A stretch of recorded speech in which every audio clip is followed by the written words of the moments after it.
I think that fear is really just a reaction to the unknown. It's a relationship that we have to both ourselves and the world around us that sort of makes us work in a way that's sort of unbefitting of ourselves with our knowing.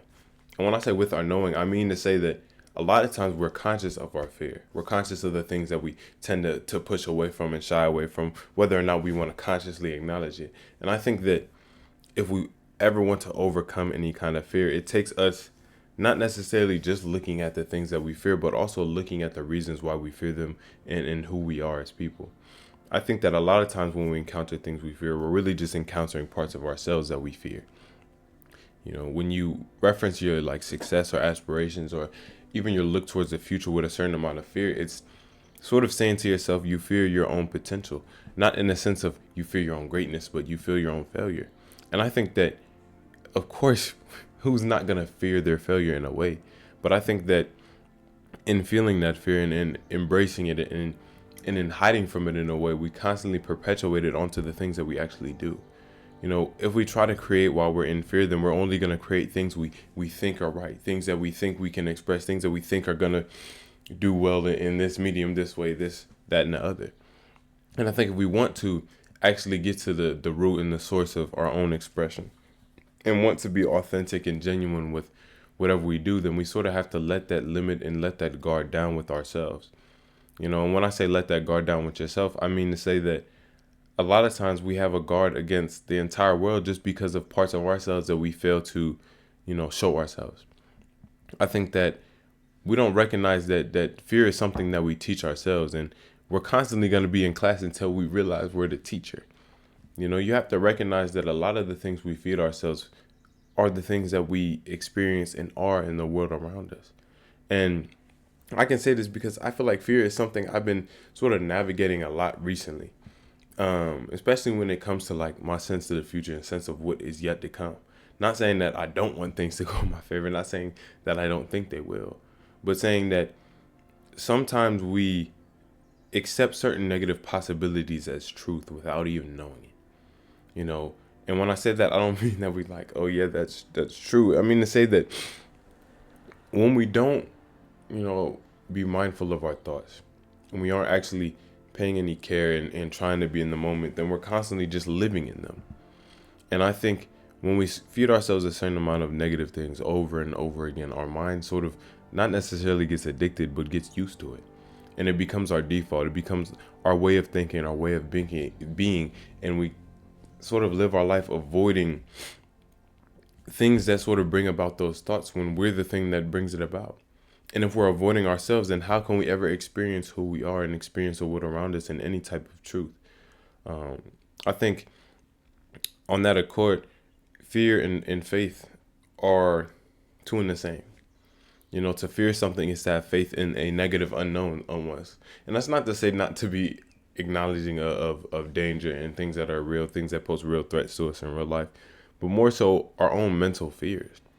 You know, the way we fear our success, the way we fear going out and expressing ourselves and being who we are because of either other people's perception, which is already a false narrative because if you're worried about someone else's perception, you're already worried about your own. Only you can judge you in the sense that if you feel judged by somebody else, it's you casting judgment on you because you have to accept that. And that's what I mean by we sort of allow negative thoughts to sort of seep into our head, like negative truths, negative ideas without even knowing it.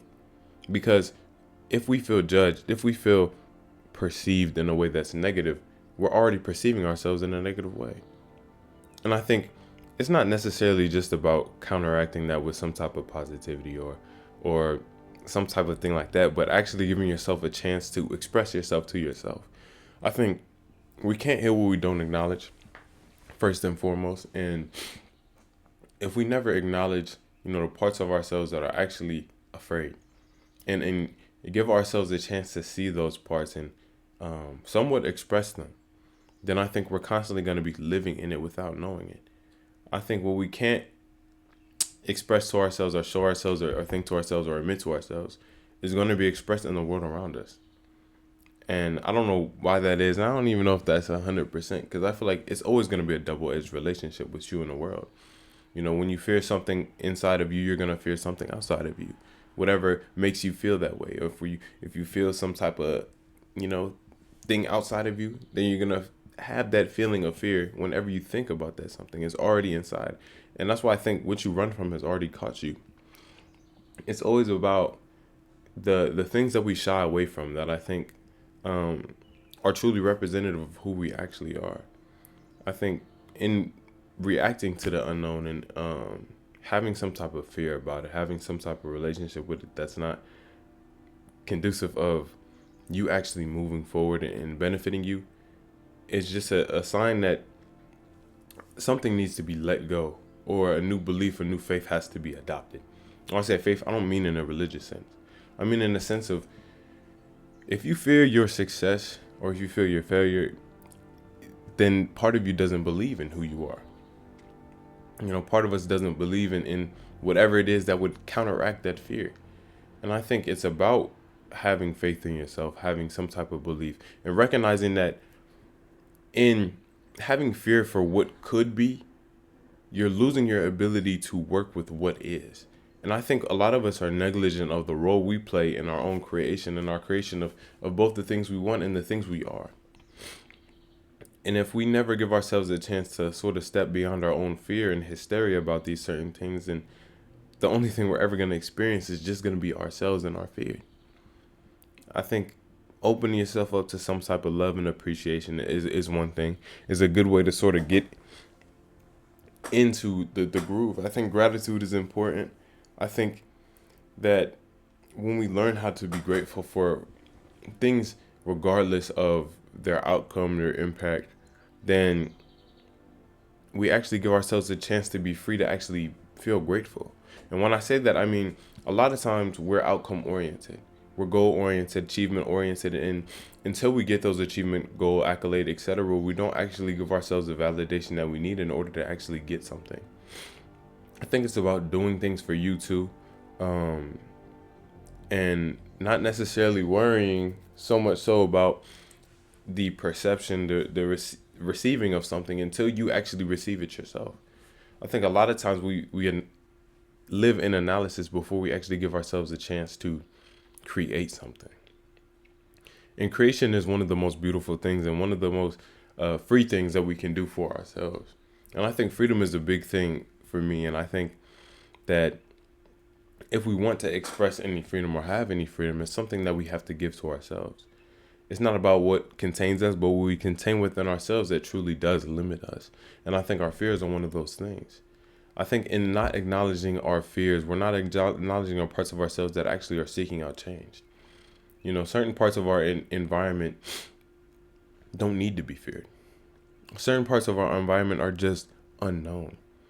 And the only way to sort of learn about that unknown is to actually be within it. You can't always learn about something in reference to something you don't know. The only way to learn is to open yourself up to learning and admit to yourself sometimes you can be wrong about your certain perceptions and certain ideas about certain things. I think it's important to at least tell yourself that you can start over at any time when it comes to who you are, when it comes to your mentality, when it comes to your perspective. I think a lot of us lock ourselves in a certain narrative and a certain idea that we have to perform in a certain way. And via that performance, we're already limited. You know, this is something I was thinking about. If it's all a performance, and if we want to keep going with that sort of analogy, is a performance good before or after the applause starts? You know, it's not just about the validation, but the role you're playing in the actual creation of the expression, the creation of who you are, the creation of your experience. And a lot of times it's not necessarily about your expression in the sense of you have to do this, you have to do that. But you at least have to express to yourself in your own internal world, your own internal dialogue, the ongoing conversation you have with yourself, some type of appreciation and gratitude for who you are and the experience that is you. In a lot of ways, you are what you experience. And I think until we recognize that we are what we experience, then we're constantly going to be waiting on some type of external thing to show us, you know, reasons to be grateful for who we are, reasons to be grateful for what is around us. And we have to give that to ourselves because it's our experience. And if you're experiencing you, then what's the point in waiting on someone else to tell you a reason to be grateful for you?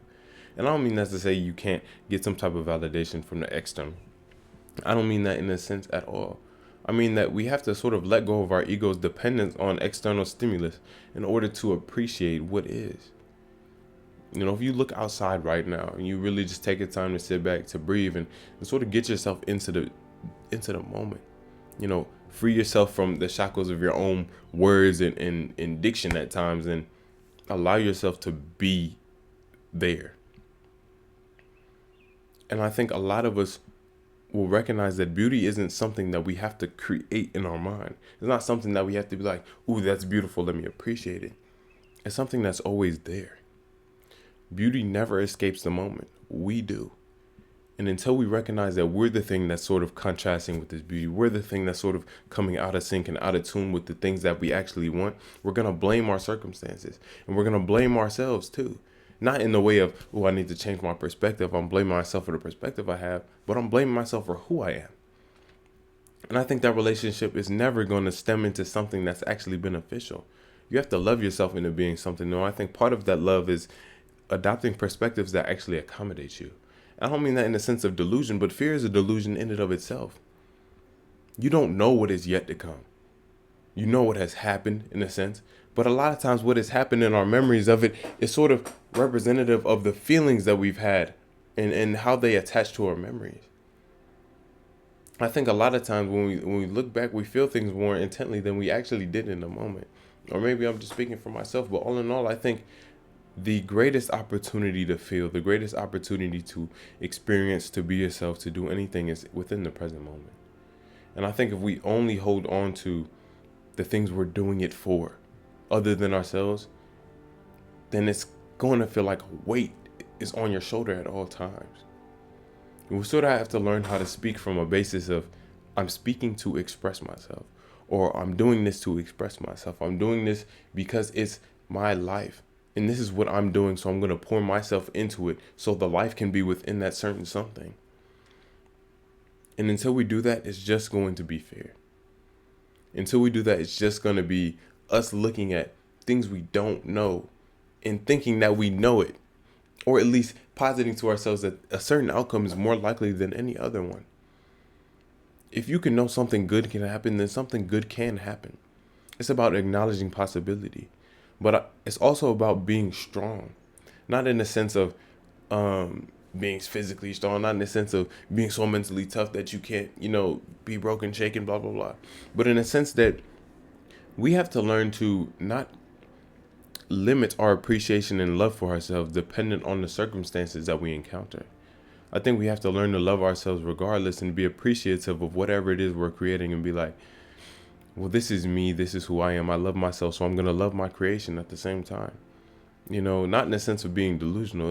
Of course, it takes honesty. It takes truth. But we have to recognize that our own honesty and truth comes from our perspective of what we have and what we feel. And if we feel good about who we are, if we're going to learn to love who we are, then the truth is always going to be vested in the good that we have. So it's important to vest good. It's important to have some type of faith in yourself and appreciation for the moment, because that's really all that is, and that's really all you can experience. If we're constantly living in the future in regards to fear, then our present is literally just a relationship to what will never come. The future never happens. It's always the present. It's always what's right here. And if we never do what we can with what we have, then we'll never have anything else. We'll never be able to create something new until we actually start to create it. And creation isn't something that's always done from a thinking over thought perspective. Creation a lot of times is an act of letting go. It's an act of expressing part of you onto something to actually let it be separate from you in a way, but sort of be a part of you at the same time. I don't know how to explain that. Like when I write something, like I wrote recently about fear itself, and I wrote it while I was feeling that sort of fear. I wrote it while I was feeling that sort of relationship to it.